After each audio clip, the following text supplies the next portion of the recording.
जी बिस्मिल्लाहिर्रहमानिर्रहीम अस्सलाम वालेकुम। ये जो मैं वीडियो रिकॉर्ड कर रहा हूँ ये उस तनाजुर में है। मुजीबुर रहमान शामी साहब ने अपने ट्विटर अकाउंट से ट्वीट करके कहा है कि वो मुझे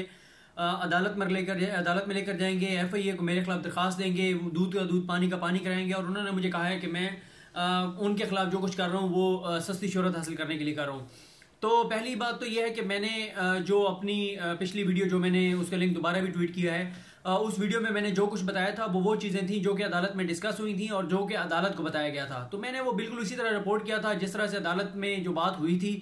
और कि किस तरह से कितने हज़ार लीज़ पर पहले वो पेट्रोल पंप था जो कि मुजीबुर रहमान शामी साहब के बेटे के पास था और अब कितने लीज़ पे दिया गया है। मैं उन तमाम की तफसीलात बताता हूँ, लेकिन मुजीबुर रहमान शामी साहब से मेरा कोई पर्सनल कोई लड़ाई नहीं है, कोई झगड़ा नहीं है। मैं बड़ा उनका इज़्ज़त और एहतराम करता हूँ। लेकिन बात यह है कि हम अदालत में जो कुछ होता है वो आकर रिपोर्ट करते हैं और अगर हम इस बात से डरने लग जाएं कि हम बाअसर और ताकतवर लोगों के खिलाफ कैसे बात करें तो फिर तो हमें रिपोर्टिंग छोड़ देनी चाहिए। ये फील्ड ऐसा है कि और ख़ास तौर पे जब आप सुप्रीम कोर्ट में केसेस को फॉलो कर रहे हैं, उनकी रिपोर्टिंग कर रहे हैं, तो सुप्रीम कोर्ट में तो ख़ास तौर पे पिछले एक साल में चीफ जस्टिस साकिब निसार साहब ने शायद ही पाकिस्तान को कोई माफिया ऐसा हो जिसको ना उन्होंने टाइट किया हो, जिसके खिलाफ उन्होंने नोटिस ना लिया हो, वरना तमाम बड़े माफियाज के खिलाफ उन्होंने नोटिस दिए हैं। और वो मलिक रियाज हो, इकबाल जैद अहमद हो, वो मिनरल वाटर कंपनीज हों, वो सीमेंट फैक्ट्रीज हों, वो आप जिस प्राइवेट स्कूल्स हों, प्राइवेट हॉस्पिटल हों, आप माहौलियाती आलूदगी का सबब बनने वाले पैदा करने वाले माहौलियाती आलूदगी का सबब बनने वाली फैक्ट्रीज हों, हुकूमत में लोग हों, सियासतदान हों, कौन है जिसको चीफ जस्टिस साकिब निसार साहब ने जिसके खिलाफ नोटिस नहीं लिया। और हमने पिछले एक साल में उनकी अदालत में बैठकर जो जो केसेस थे उनके हवाले से रिपोर्ट किया है। तो शामी साहब, बात यह है कि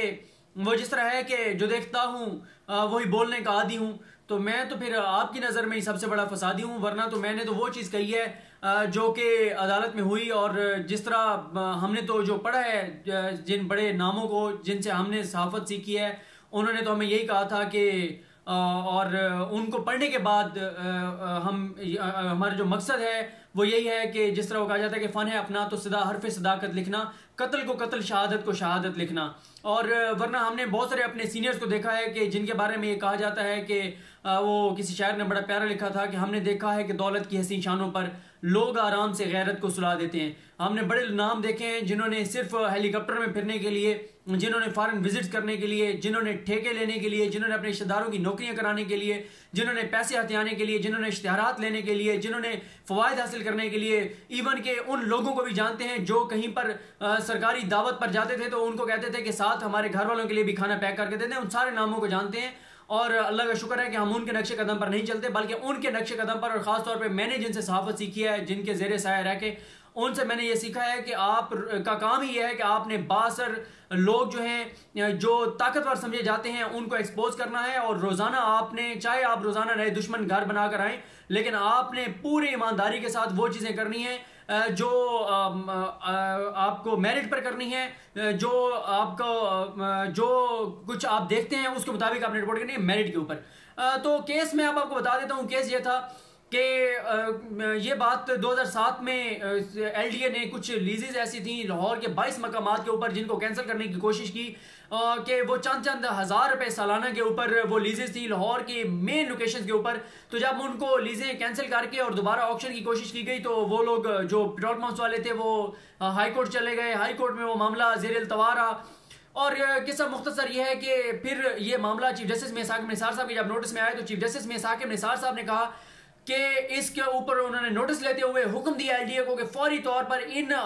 जो 22 पेट्रोल पंप्स हैं इनकी लीजेस कैंसिल करें, नई ऑक्शन करवाएं। और चीफ जस्टिस को जब बताया गया कि चंद हज़ार रुपए सालाना पर ये लीजेस हैं बड़े बड़े लोगों के पास, तो चीफ जस्टिस साहब ने कहा था कि ये रियासत के लोगों की ज़मीन है, ये अवाम का पैसा है, ये अवाम के हक के, ये अवाम के पास लौटना चाहिए पैसा, तो क्यों इन ताकतवर और बाअसर लोगों को आपने इतनी सस्ती लीजेस दे रखी हैं। और चीफ जस्टिस साहब ने कहा था कि ये जो 15,000 रुपए पे अगर कोई पेट्रोल पंप है तो 15,000 तो पेट्रोल डालने वाला नहीं लेता, और ये कैसे इतने लाहौर की मेन लोकेशन के ऊपर 15,000 रुपए में आपने लीज दे रखी है। फिर मैंने आपको जैसे कि पिछली वीडियो में भी बताया था कि उस मौके के ऊपर नाम आया था बाकायदा शामी साहब का, और शामी साहब का नाम पहली बार अदालत में नहीं आया। पहले सरकारी इश्तिहारात का केस चला जिसमें अदालत को बताया गया कि जिन और ये मुझे वो तारीख निकालनी पड़ेगी जिस तारीख को था, और अगर शामी साहब मेरे खिलाफ अदालत में जाते हैं बिल्कुल जाएं इंशाल्लाह। मैं तो वहां पर यही दरखास्त करूंगा कि सुप्रीम कोर्ट की भी वो रिकॉर्डिंग मंगवाई जाए जब बहुत सारे सहाफ़ी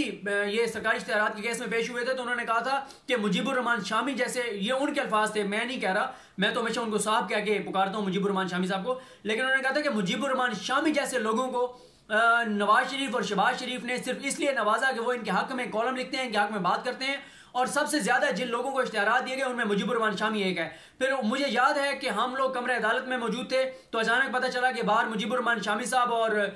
मुजीबुर रहमान शामी साहब के बेटे और एस.के. न्याजी साहब की लड़ाई हुई, और फिर लोगों ने हमें जो अंदर आके बताया गया कि एस.के. न्याजी ने कहा कि तुम चोर हो, तुम लुटेरे हो, और तुमने मेरे अखबार पे कब्जा कर रखा है। बहुत सारी चीज़ें, ये इस तरह की चीज़ें हुई ये उस समात के ऊपर जो सरकारी इश्तिहारात वाला केस था। फिर एक समात के मौके पर फिर चीफ जस्टिस साहब ने कहा कि एक साफ़ी हैं जिन्होंने मुझे मैसेज किया ये पेट्रोल पंप के मामले में, चीफ जस्टिस साहब ने नाम नहीं लिया तो मैं भी नाम नहीं ले रहा कि किस साफ़ी के बारे में चीफ जस्टिस साहब ने कहा। फिर ये जो लास्ट समाज जिसके ऊपर मैंने ये वीडियो बनाई थी, पिछली वीडियो बनाई थी, उसमें बाकायदा बताया गया कि लिबर्टी का पेट्रोल पंप जो चंद हज़ार रुपए माहाना पर था, 40 लाख रुपए पर उसकी लीज दी गई है। और उस मौके के ऊपर जो है उस मौके पर चीफ जस्टिस साहब ने कहा कि वो पेट्रोल पंप किसके पास था, तो बताया गया कि एक सहाफ़ी के बेटे के पास था। तो चीफ जस्टिस साहब ने कहा उनका नाम लीजिए, तो बताया गया कि मुजीबुर रहमान शामी साहब के बेटे के पास था। तो मैं ये मुजीबुर रहमान शामी साहब ये मेरे एक और मोबाइल के अंदर ये इस वक्त जंग अखबार में ये इश्तिहार छपा है, ये जो दोबारा फिर चीफ जस्टिस साहब ने कहा कि आप दोबारा ऑक्शन कराएं, दोबारा लीज पर दें। और मैं ये इश्तिहार में से पढ़ के बताने से पहले आपको ये बता दूं कि इस फिर कुछ अर्से बाद फिर सुप्रीम कोर्ट को ये बताया गया कि ये माफियाज हैं, ये इतने ताकतवर हैं कि पेट्रोल पंप्स को की लीज नहीं होने दे रहे। फिर चीफ जस्टिस साहब ने हुक्म दिया कि आपने जो आपके राह में रुकावट बने एलडी की राह में उसका पेट्रोल पंप सील कर दें, ये अदालत का हुक्म है और इस पर मनो अमल होगा। फिर चीफ जस्टिस मिर्साक साहब ने कहा था कि शर्म आती है हमें देख कर कि कितने चंद टकों के ऊपर जो है ये जो सरकारी जमीन थी जो अवाम की जो जिसकी मालिक है वो चंद टकों पे जो है वो दे दी गई। फिर मैंने आपको बताया था कि खातून वकील ने अदालत को बताया था कि मुजीबुर रहमान शामी साहब ने मुख्तलिफ नामों पर 6 पेट्रोल पंप ले रखे, ये मैं नहीं कह रहा, ये खातून वकील कह रही है। फिर चीफ जस्टिस साहब ने मुजीबुर रहमान शामी साहब को मैंने बताया था जिस दिन वो पेश हुए थे, और चीफ जस्टिस साहब ने कहा था कि अगर हमने फिर तहकीकात करवा ली तो पता चल जाएगा कि किन किन नामों के ऊपर किस किस ने जो है वो ये पेट्रोल पंप ले रखे हैं। और फिर इसी दौरान ये मामला उस्मान बुज़दार साहब के पास गया था। जब अदालत का हुक्म आया था तो उस्मान बुज़दार साहब ने ये हुक्म दिया था कि सुप्रीम कोर्ट जैसे कह रही है उसी तरह लीज की जाए, जो क्राइटेरिया सुप्रीम कोर्ट ने तय किया उस पर अमल दरामद किया जाए। और उस्मान बुज़दार साहब ने कहा था कि चाहे कोई कितना ही ताकतवर माफिया क्यों नहीं है उसके ये पेट्रोल पंप वापस लें और आपको जो भी कार्रवाई करनी पड़ी। और फिर उसी मीटिंग के अंदर उस्मान बुज़दार साहब ने हुक्म दिया था कि एलडीए के पास जो पुलिस की नफरी है उसको भी तब्दील किया जाए ताकि जो है नई पुलिस जाए और वो जैसे एलडीए के लोग अहकाम दें उन पर अमल दरामद हो। और मैं आपको ये भी बताऊं कि यासिर शामी ने डेली पाकिस्तान के ऊपर एक प्रोग्राम किया जिसमें उन्होंने एक सहाफ़ी सईद चौधरी साहब को साथ लिया और उसमें उन्होंने एलडीए के खिलाफ प्रोग्राम किया। उन्होंने कहा एलडीए की ऑक्शन नाकाम हो गई है, ये हो गई है, वो हो गई है। एक बात तो यह है कि अगर आपके बेटे और आपके पास एक सोशल मीडिया का प्लेटफॉर्म है उसके ऊपर आपने एक प्रोग्राम किया और अपने बिजनेस इंटरेस्ट को जो है वो उसको प्रोटेक्ट करने के लिए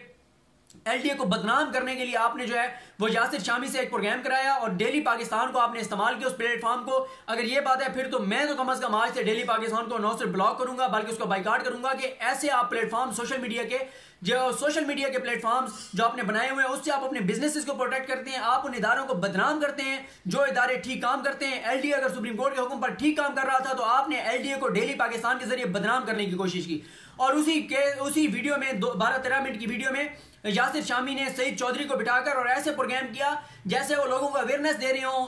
एलडीए को बेनकाब कर रहे हों। लेकिन अब फिर मैं आपको बता रहा हूं कि वो वजह सिर्फ ये थी कि उसमें उनका अपना पेट्रोल पंप मुजीबुर रहमान शामी साहब का पेट्रोल पंप क्योंकि वापस लिया जा रहा था, इसीलिए आपने डेली पाकिस्तान के प्लेटफॉर्म को इस्तेमाल करते हुए आपने एलडीए के खिलाफ प्रोग्राम किया। वो एलडीए जो कि सुप्रीम कोर्ट के हुक्म पर अब बेहतर काम कर रहा था। तो इसी मैंने उस्मान बुज़दार का भी आपको बता दिया, सुप्रीम कोर्ट का भी आपको बता दिया। ये वो इश्तिहार है जो कि अखबार में छपा है। उस इश्तिहार में 18वें नंबर पर लिखा है liberty market block E/2 Gulberg 3।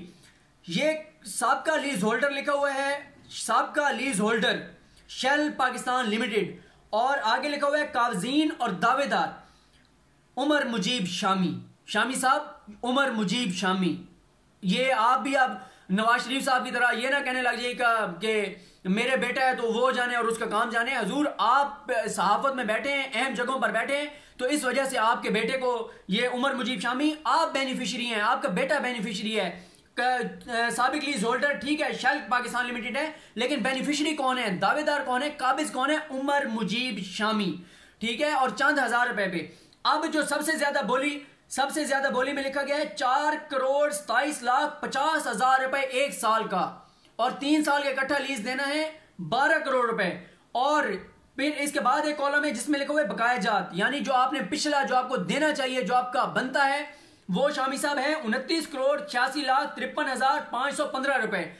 इसलिए चीफ जस्टिस मियां साकिब निसार खटकता है बड़े बड़े सहाफियों को, बड़े बड़े सियासतदानों को, बड़े बड़े माफियाज को, क्योंकि चीफ जस्टिस मियां साकिब निसार अगर खामोश रहते तो ये 30 करोड़ रुपए आपको ना देने पड़ते। वो जो 15,000 रुपए पे आपने लीज पर लिया हुआ था पेट्रोल पंप, उसका अब 4 करोड़ रुपए सालाना, 4.25 करोड़ रुपए कौमी खजाने में जाएगा, आवाम के की फलाह पर खर्च होगा वो पैसा। और अगर आपने जो सईद चौधरी से प्रोग्राम कराया, आपने कहा है कि ये से पेट्रोल पंप मालकान को नुकसान होगा, फायदा नहीं होगा, तो भैया आप छोड़ दें। एक बिजनेस में आपको नहीं फायदा हो रहा, आप छोड़ दें। आपको जरूरत क्या है कि आपने लाजमी आपने वहां पे पेट्रोल पंप चलाने। तो फिर इसके बाद ऊपर ये इस नोटिस में लिखा हुआ है कि सुप्रीम कोर्ट के अहकामात के मुताबिक सबसे ज्यादा, ये भी मैं आपको पढ़ के बता देता हूं ताकि आपको पता हो कि इस इश्तिहार में क्या लिखा हुआ है। इसमें लिखा हुआ है कि मौजूद सुप्रीम कोर्ट ऑफ पाकिस्तान के मुर्खा 24/10/2018 को ह्यूमन राइट्स केस नंबर फलां के हुक्म के मुताबिक LDA लाहौर ने मोरखा 15/11/2018 को नीलाम आम का इनेकाद किया, जिसमें 18 पेट्रोल पंप साइट्स पर बोली वसूल हुई। सबका लीज होल्डर्स और मौके पर मौजूदा काबजीन को मुअज़्ज़ज़ अदालत के हुक्म की रोशनी में राइट ऑफ फर्स्ट रिफ्यूजल शराइत नीलामी की शिक नंबर 12 के मुताबिक दिया जा रहा है। शिक नंबर 12 का उर्दू तर्जमा ये है, पेट्रोल पंप साइट्स के मौजूदा काबजीन को सबसे ज्यादा बोली के बराबर बोली देने के लिए राइट फॉर फर्स्ट रिफ्यूजल दिया जाता है। मौजूदा काबजीन तारीख नीलाम से 15 दिन के अंदर अंदर सबसे ज्यादा बोली के बराबर बोली देंगे। मज़कूरा मुद्दत में किसी भी वजह से और किसी किस्म के हालात में भी तोसी नहीं की जाएगी। मौजूदा काबजीन नीलामी में शिरकत करते हुए सबसे ज्यादा बोली देने की सूरत में सिर्फ असर नो लीज के ही पाबंद होंगे, या राइट ऑफ फर्स्ट रिफ्यूजल इस्तेमाल करने की सूरत में वो अपने जिम्मे किराए के मौजूदा बकायाजात सबसे ज्यादा बोली के रेट पर अदा करने के पाबंद होंगे, जिसमें हर 3 साल बाद 25% जो है वो इजाफा होगा। मौजूदा काबजीन की तरफ से राइट फॉर फर्स्ट रिफ्यूजल इस्तेमाल ना करने की सूरत में वो नीलामी के 60 दिन के अंदर अंदर साइट का कब्जा LDA के हवाले करने के पाबंद होंगे। फिर कहा गया कि साबका लीज होल्डर और मौके पर मौजूदा उनको जो काबजीन है उनको लेटर जारी किए जा चुके हैं। ताहम मौजूद अदालत के हुक्म की रोशनी में तमाम मुतल्लिका इदारे अफराद को बजरिया नोटिस सजा एक मरतबा फिर मुतला किया जाता है कि ये राइट ऑफ फर्स्ट रिफ्यूजल के इस्तेमाल के लिए बकायाजात की रकम बहक DG LDA जो है वो बसूरत पे आर्डर मोरखा 30/11/2018 तक डायरेक्टोरेट ऑफ स्टेट मैनेजमेंट महकमा LDA लाहौर में जमा करवा दें। बसूरत दीगर ये तस्वुर किया जाएगा कि कोई मुतल्लिका इदारा या शख्स इस हक को इस्तेमाल करने का ख्वाहिशमंद ना है। बकायाजात और सबसे ज्यादा आने वाली बोली को की तफसीलात दर्ज झैल हैं, वो तफसील दी गई है। तो शामी साहब ये तो इश्तिहार छप चुका है, नाम है उमर मुजीब शामी का, तो आप मुझे कैसे कह रहे हैं कि मैं सस्ती शोहरत के लिए कर रहा हूं? मैं तो वो बता रहा हूं जो अदालत में हुआ है, मैं वो चीजें नहीं कह रहा। जब मैंने आपने मेरे हवाले से ट्वीट किया और उसके बाद मैंने ट्वीट की, तो मुझे कुछ आपके मुखालफिन ने जो है वो राब्ते करके और बहुत कुछ व्हाट्सएप के ऊपर भेजा हुआ है कि आप ये भी अपनी वीडियो में बताएं, ये भी अपनी वीडियो में बताएं। तो मैं शामी साहब आपका बड़ा एहतराम करता हूं, मैं वो चीजें नहीं बता रहा, वो आपकी जात के हवाले से हैं, आपकी औलाद के हवाले से हैं, मेरा उससे कोई कंसर्न नहीं है। मेरा कंसर्न सिर्फ ये था जो सुप्रीम कोर्ट में हुआ है वो मैंने बताया है। इस बेंच में चीफ जस्टिस मियां साकिब निसार, जस्टिस जाजुल एहसन, जस्टिस उमर ताबंदियाल साहब इस केस को सुनते रहे हैं, और जैसे मैं बता रहा हूं कि चीफ जस्टिस मियां साकिब निसार साहब की रिटायरमेंट का इंतजार किया जा रहा है। 17 जनवरी के बाद आप देखेंगे एकदम तमाम माफियाज, बड़े बड़े एंकर्स जो हैं, आज मैं आपको बता रहा हूं, आज ये बात मेरी लिख के रख लें, 17 जनवरी के बाद बड़े बड़े माफियाज आपको चीफ जस्टिस मियां साकिब निसार साहब के खिलाफ प्रोग्राम करते हुए नजर आएंगे, बातें करते हुए नजर आएंगे, सिर्फ इसलिए कि चीफ जस्टिस मियां साकिब निसार ने अपने 1 साल में इन माफियाज को जो नुकसान पहुंचाया है, इनको जो करोड़ों रुपए के फायदे हो रहे थे, वो करोड़ों रुपए अब कौम के टैक्स, कौम के जो कौम पे खर्च होने हैं पैसे, जो कौमी खजाना है उसमें जा रहे हैं। इसी तरह टीवी चैनल्स बहुत सारे जो मालकान जो 2007 से टैक्स दबाकर बैठे थे करोड़ों रुपए, वो भी अब सुप्रीम कोर्ट के हुक्म पर जमा हो रहे हैं। तो ये वो चीजें थी शामी साहब जो इश्तिहार मैंने दिखा दिया है। कुछ चीजें और हैं जो आज मैं वो भी दिखाना चाहता था, लेकिन कुछ वकला ने जो है वो मुझसे रब्ता भी किया, मेहरबान है, मेरे दोस्त हैं, उन्होंने मुझे कहा कि अगर आपको ये नोटिस भेजते हैं तो हम आपका केस मुफ्त लड़ेंगे। तो उन्होंने मुझे ये मशवरा दिया है कि अभी आप जो है वो कुछ डॉक्यूमेंट्स जो मैंने उनके साथ बात की, उन्होंने मुझे कहा कि उनको आपको शेयर करने की जरूरत नहीं है, वो आप अदालत के लिए रखें, जब मामला अदालत में जाएगा तो वहां पर आप अदालत में दिखाइएगा। इश्तिहार मैंने दिखा दिया, उसमें उमर मुजीब शामी का नाम शामिल है। तो शामी साहब आप मुझे इंतज़ार रहेगा, आप ज़रूर मुझे अदालत में लेकर जाएं। मेरे पास कुछ और डॉक्यूमेंट्स हैं, मैं अदालत में सारी तफसील रखूंगा कि ये जो सुप्रीम कोर्ट में समाअत होती रही उसमें LDA क्या सुप्रीम कोर्ट को बताती रही और किस तरह से जो है ये करोड़ों रुपए का जो अब कौमी खजाने को फ़ायदा हो रहा है, अवाम को फ़ायदा हो रहा है, वो करोड़ों रुपए आप दबा कर बैठे थे और आप अभी भी चाहते हैं कि ये पेट्रोल पंप आपको दे दिया जाए। और अगर ये पेट्रोल पंप आपको दे दिया जाए, उन्हीं हज़ारों रुपए पे चंद टक्कों पे दे दिया जाए, तो फिर चीफ जस्टिस मियां साकिब निसार भी जिंदाबाद है, फिर इमरान खान भी पाइंदाबाद है, फिर उस्मान बुज़दार की भी तारीफें होंगी। और एक प्रोग्राम में आपने जो है वो मैं क्लिप निकालूंगा इंशाल्लाह, आपने फवाद चौधरी साहब की तारीफ करते हुए फवाद चौधरी साहब से कहा कि वो फवाद चौधरी को देखना होगा कि ये जो हसन अस्करी साहब आए थे तो हमारे तो इश्तिहार बंद कर गए हैं। आपका शामी साहब सबसे बड़ा मसला हमेशा आपके इश्तिहार रहे हैं। और मैंने किसी से बहुत ही मोतबर बंदे से सुना था, मैं कोट कर रहा हूँ फयाजुल हसन चौहान साहब को, कि नाम ले रहा हूँ फयाजुल हसन चौहान साहब का, कि मुझे पता चला कि एक मीटिंग हुई थी, शामी साहब इमरान खान के पास गए थे और इमरान खान को कहा था कि मैं आपको बताऊंगा मीडिया को आप कैसे जो है वो आप अपने हक में कर सकते हैं। तो मेरे सोर्स ने मुझे बताया था कि मुजीबुर रहमान शामी साहब उस मीटिंग में इमरान खान के पास रजिस्टर ले गए कि आप इसको अगर इतने इश्तिहार दे दें, इसको इतने इश्तिहार दे दें, हमें इतने इश्तिहार दे दें, मीडिया बिल्कुल आपके हाथ में आ जाएगा। और मुझे मेरे सोर्स ने यह बताया है कि उस मीटिंग में फयाजुल हसन चौहान भी मौजूद थे। तो ये वो सारी चीज़ें जो कि आपके हवाले से मौजूद हैं। मैं दोबारा कह रहा हूँ, आपका सबसे बड़ा मसला शामी साहब आपके इश्तिहार रहे हैं। जब आपके पर्सनल इंटरेस्ट जो है वो ज़्यादा आपको अजीज़ होते हैं तो फिर आप टीवी पर बैठकर आप फिर जाहिर बात है कुछ जमातों पे गलत तनकीद भी करते हैं, कुछ को फेवर भी देते हैं। और आखिर में मैं ये ज़रूर कहूँगा कि मैंने आपसे शामी साहब एक चीज़ सीखी है, मैं आपसे एक बात पे बहुत मुतासिर हूँ, मैं दिल से कह रहा हूँ, मुझे एतराफ़ करने दीजिए कि शामी साहब से मैं इतना मुतासिर हूँ एक मामले में कि शामी साहब का वही हिसाब है कि नौ नकद न 13 उधार, कि शामी साहब जब भी शहबाज शरीफ साहब के साथ हेलीकॉप्टर पर जाते थे उसी शाम 7 बजे आके जिस